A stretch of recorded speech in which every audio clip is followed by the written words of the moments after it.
हमारी भारत सरकार आज़ादी का अमृत महोत्सव मना रही है। तो 20 तारीख को ब्रह्मा कुमारी ईश्वरीय विश्वविद्यालय ने भी उस प्रोग्राम को लॉन्च किया है। हमने बाबा का ज्ञान सुनते सुनते कितने साल हो गए? 85-86 वर्ष होने को जा रहे हैं। बाकी तो अपने अपने जन्मानुसार सबने ज्ञान सुना ही है। तो समय अनुसार अब सेवा भी बदल गई है। अब इतनी सेवा बदल गई है कि आज से अगर 20 साल पहले बाचा की सेवा का बहुत बड़ा प्रभाव होता था, लेकिन आज बाचा की सेवा का प्रभाव बिल्कुल खत्म हो गया है। उसका कारण क्या है कि इंफॉर्मेशन इतनी तेजी के साथ फ्लो हो रही है कि जो चीज आप जानते हो ना, वो आपसे ज्यादा सामने वाला जानता है, अच्छी तरह से जानता है, आपके ज्ञान को भी जानता है। तो बाचा की सेवा का रूप बदला है। इस कारण से ही अभी क्या है कि विहंग मार्ग की सेवा होनी है। तो उस सेवा का जो रूप है थोड़ा सूक्ष्म हो गया है। और अगर आप इतिहास की तरफ देखेंगे तो ऐसा कहा गया है कि किसी भी कार्य में अगर उस राज्य का सहयोग मिल जाता है, मान लो कोई धर्म स्थापन हुआ हो या कोई भी कार्य करते हैं, जब तक वो अपने आप करते रहते हैं ना, तो विहंग मार्ग की तरफ नहीं जाता है। लेकिन अगर उसको राज्य का सहयोग मिल जाता है, जो जैसे अभी भारत सरकार का सहयोग आपको मिल रहा है, तो एकदम विहंग मार्ग की सेवा होती है और एक साथ वो परिवर्तन हो जाता है, जो बाबा ने आज से 85 साल पहले हम बच्चों को बताया था। तो अब ऐसा समय आ गया है। बाकी तो श्रीमानों की दुनिया तैयार खड़ी है ना श्रीमानों की दुनिया।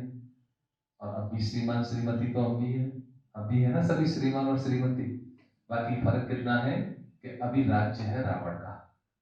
तो रावण का राज्य होने के कारण हम जो श्रीमान और श्रीमती है ना, तो उसका प्रभाव खत्म हो गया है।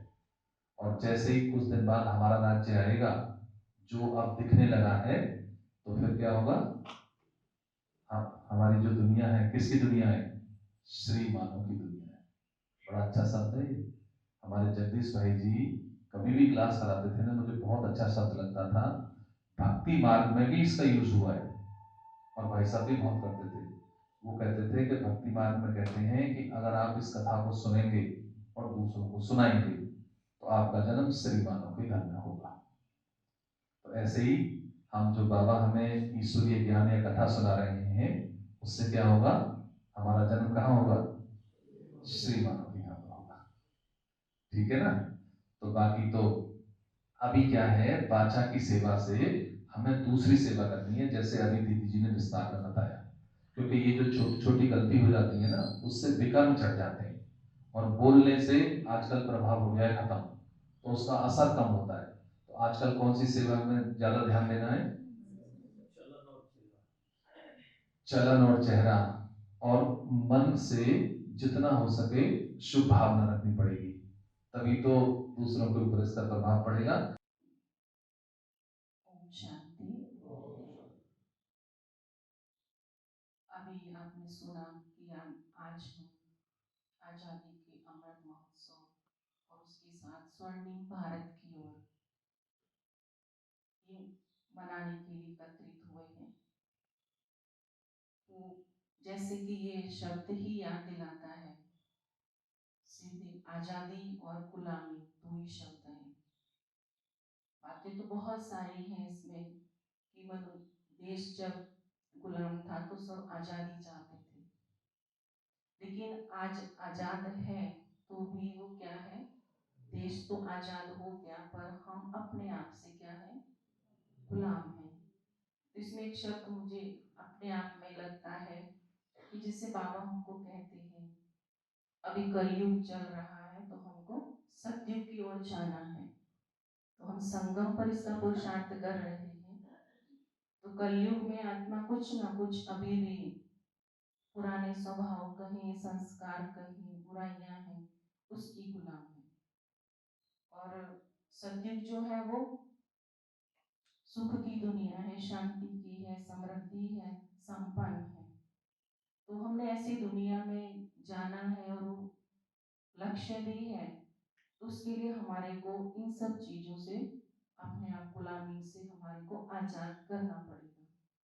तभी हम फिर से उस दुनिया में भी जा सकेंगे और स्वर्णिम भारत भी आ जाएगा। और जिस भारत को हम याद करते थे कि भारत सोने की चिड़िया है, वो फिर से बन जाएगा। और जब आज़ाद होते हैं तो खुशी होती है। तो इस खुशी की आज कड़ी में हम एक संकल्प भी करें अपने आप से कि हम सदा खुश रहेंगे भी और खुश रखेंगे भी। और इसमें एक बात है कि अगर हम रख नहीं सकते हैं किसी को खुश या कर नहीं सकते हैं तो स्वयं तो खुश रह सकते हैं। तो ये हम संकल्प भी करेंगे। और अभी अभी खुशी की इसी कड़ी में दीदी ने अभी ऊपर आते ही मेरे को बताया कि इस हॉल में दीदी आज पहली बार आए हैं। कितने साल हो गए इस हॉल को बने हुए? 12-13 साल में आज दीदी पहली बार इस हॉल में आए हैं। तो सभी बहुत जोर से खुशी से साथ में दीदी का स्वागत करेंगे, स्वागत करेंगे, स्वागत करेंगे। बहुत संकल्प आता था कि दीदी यहाँ आए बार बार, पर देखते हुए दीदी को बहुत बिजी हैं तो मैं नहीं कह पाती थी, लेकिन बाबा को बोलती थी, बाबा जैसे आपको ठीक लगे आप भेजना। एकदम अचानक प्रोग्राम बना तो आज के इस वर्तमान अभी के समय में बहुत बड़ी हमारे को प्राप्ति है, खुशी है। और आगे भी हम यही चाहेंगे दीदी समय प्रति समय आते रहे यहाँ पर। इन्हीं शब्दों के साथ में मैं विराम देती हूँ। ओम शांति, ओम शांति।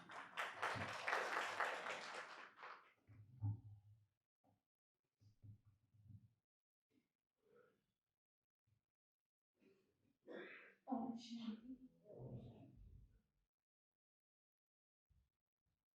माननीय प्रधानमंत्री जी के द्वारा शुरू किया गया आज़ादी का अमृत महोत्सव, जिसका लक्ष्य था कि जन जन को ये याद दिलाना कि हमारे देश के शहीदों ने कितने बलिदान दिए आज़ादी को प्राप्त करने के लिए।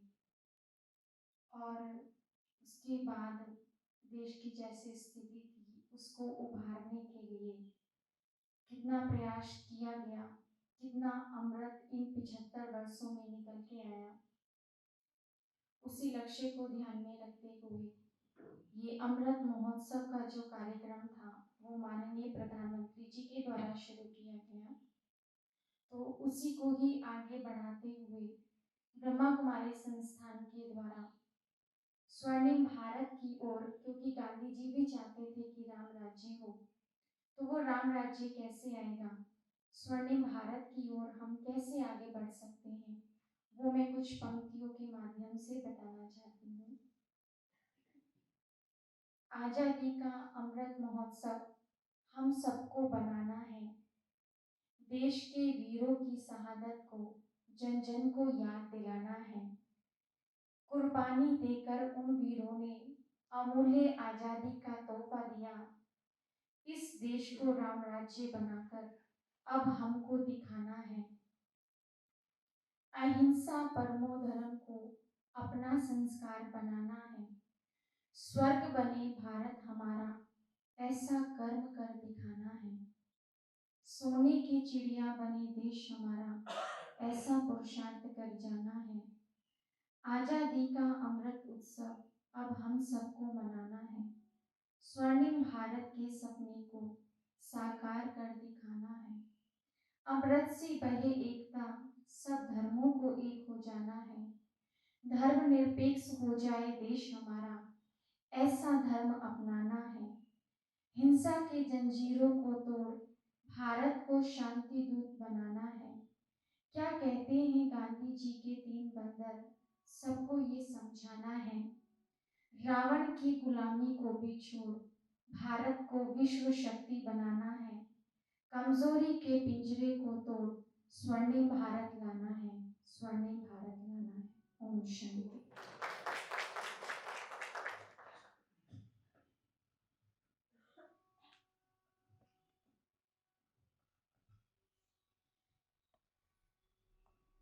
ओम शांति। आज हम सब चाहते हैं कि हमारा देश आज़ाद हो। हमारे वीर जवान चाहते थे कि इस गुलामी से हमारा देश आज़ाद हो जाए, लेकिन हम क्या चाहते हैं कि इन बुराइयों से हमारा देश आज़ाद हो जाए, क्योंकि आज सभी के अंदर बुराइयां हैं और हर मनुष्य आज उसका गुलाम है। तो आज़ाद होने के बाद भी हम